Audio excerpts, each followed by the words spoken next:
Kita belajar silat ada adab dan tertib, berakhlak yang terpuji. Kita sentiasa ikut resam padi. Makin berisi, makin menunduk. Kalau tak ada ayat Sungai Perai ni supply untuk aktiviti pertanian, memang tak boleh jalan aktiviti lah. Dari sini kita boleh keluar pergi sampai ke laut lah. Hari ini daripada tangkapan ada udang. Dulu dia saya buat berbentuk udang. Inilah hasil kerja tangan saya ketika masa lapan.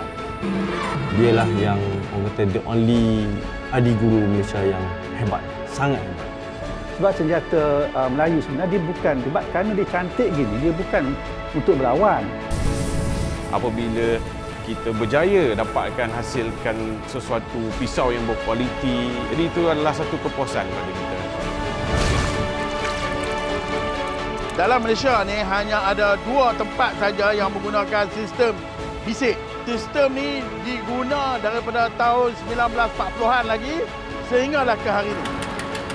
Itu pakai mini Jepun. Dulu orang panggil mini nyonya. Pergi market, pergi mana-mana dia. Itu pun sudah 40 tahun lebih lah.